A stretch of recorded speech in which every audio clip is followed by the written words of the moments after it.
Everyone, আজকে চলে এসেছি অনেকদিন পর একটা লাঞ্চ ভিডিও নিতে। চলে দেখা যাক কি কি আছে এখানে। এখানে আছে হচ্ছে পটল ভাজা। পটলগুলো কি পুড়ে গেছে না কি মা? এদিকে গুঁড়া পটলটা সেই শুকিয়ে গেছিল। ও শুটকা পটল। আমাদের বাড়িতে দিদির না আসলে সব শুকনো জিনিসগুলো রান্না হয় না, মা রান্না করেন। আর এখানে এখানে ডাস্টবিনে যাবে আর কি। এখানে হচ্ছে লাউ চিংড়ি ঘন্ট। ঘন্ট।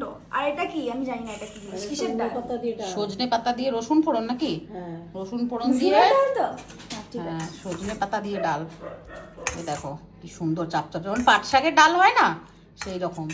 আর আজকে তো মা দাদা মিলে গেছিল। মাছটা হেভি। এই মাছটা সেই 6 কেজি ওজনের মাছটা যে কেনা হয়েছিল, সেই মাছটার পেটিটা দেখো, চওড়াটা।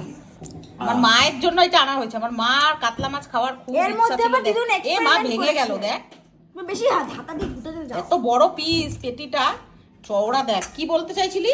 দিদুন এক্সপেরিমেন্ট করছে, দই দিয়েছে এর মধ্যে। কি এক্সপেরিমেন্ট? কি দাও মা, পরিবেশন করো, পরিবেশন এটা করো, কি দাও। দই কাতলাই করা আছে? পাতে পাতে দাও সবাইকে দেখি। ওইটা খাবো না আমি। কোনটা? লাউ চিংড়িটা খায় বাবা। আমি চিংড়ি একটা খাবো, বাকি আর কিছু খাবো না। তো পটল ভাজা দাও ওদের, তোমার আর আমার জন্য। তারপরে কথা বলবি। আমি লাউ চিংড়ি খাবো না, তুমি খাও না। তো আমার মায়ের আজকে সুন্দর সুন্দর মেনু। মা থাকার তো এইটাই ফায়দা। আমি তো বোনের বাড়ি গিয়েছিলাম, ভবিষ্যৎ দিতে গিয়েছিলাম ওদের, তো মাই রান্না করছে। আমি গিয়েছি আবার ফটাক করে চলেও এসেছি তাড়াতাড়ি। আবার যাব এখন, দিনে 2বার করে আমি যাচ্ছি আসছি। ঠিক আছে মা, আমারে দাও কিছু, দাও আমাকে দাও। পটল ভাজা দিছি। পটল ভাজা দিয়েছি। তো চলো লাঞ্চটা করি, করে টোরে আবার রেডি হয়ে বেরোবো। মনা লাউ নিবি না কেন?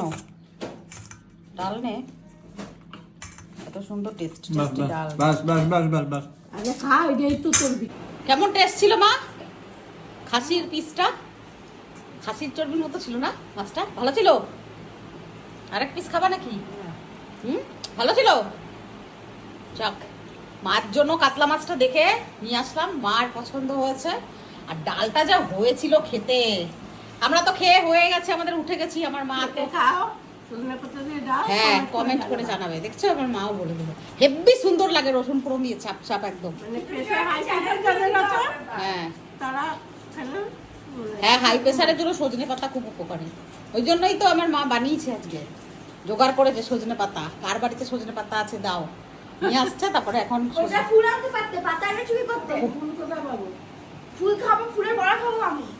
ফুল এখন পাওয়া যায় না। ফুল এখন সজনেই খেলাম তো, তোর জেঠিমা দিছিল না একবার। ওইটুকু বানিয়েছিলে তুমি, বাকিরা কত হয় ফুল, একটুখানি বেসন বাকিরা রেখে দিয়েছিলে, পুরো কালো হয়ে গেছিল। তারপর আমি নিজের হাতে ফেলালাম। পুরোটা বানিয়ে তো তাহলে অতটা খেতে পারতাম তো কমসে কম, না? ইয়েস, চলো টাটা। করে। আবার চলে এলাম বোনের বাড়ি। সকালে এসেছিলাম, এসে তো সমস্ত কিছু দিয়ে গেছিলাম। আবার খাওয়া দাওয়া করলাম বাড়িতে গিয়ে, আবার চলে এলাম। এখন হাঁটছি ওদের ওখানে। প্রচণ্ড মেঘ করেছে, ওইদিকে তাকাও, অন্ধকার হয়ে গেছে, পুরো মেঘ করেছে। রানীগঞ্জে বৃষ্টি হচ্ছে। আসলে এই ওদের খারাপ সময় যতটা পারি ওদের সাথে থাকলে ওদেরও কিছুটা মনটা ভালো হবে। কারণ আমার বোন, আমার বোনের বর বা বোনের শ্বশুর বাড়ির বাকিরাও আমার খারাপ সময় ওরা ছিল, এসে পাশে দাঁড়িয়েছে।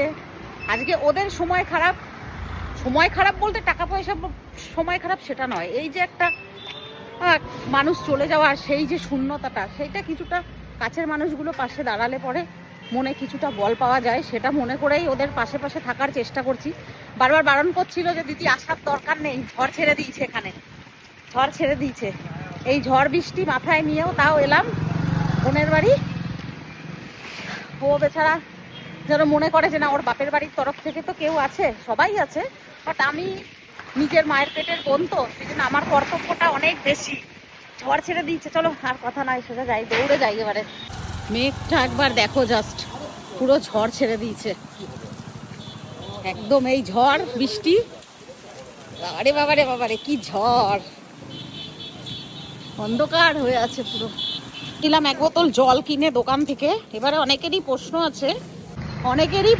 আছে, কালকে যেহেতু বলেছিলাম যে আমরা মরাবাড়ির কোনো কিছু খাবো না, তো অনেকেই বলেছো যে এইটার ব্যাপারটা কি বুঝলাম না। তো বলে দিই, যেহেতু ওদের এখন কাল ওষুধ চলছে, এই সময় ওদের বাড়ির কোনো মানে কিছু আমি খেতে পারবো না। আমি যতটা সশরীরে যতটা সম্ভব ওদের সাহায্য করে দিতে পারবো, এটা আমাদের বারণ করেছে, তো সেই জন্যই। তবে মনা তো কিছুই করতে পারবে না। আমি জল কিনে নিলাম, নিয়ে জলটা কেনা জলই খাবো। ওদের পাশে দাঁড়ানোটা মুদ্রা কথা, ওদের বাড়ি কি খেলাম না খেলাম সেটা কথা নয়। তো এইটাই হলো আপডেট। তো জল নিয়ে নিয়েছি, চলো একটু বসবো টসবো, তারপরে আবার চলে যাবো।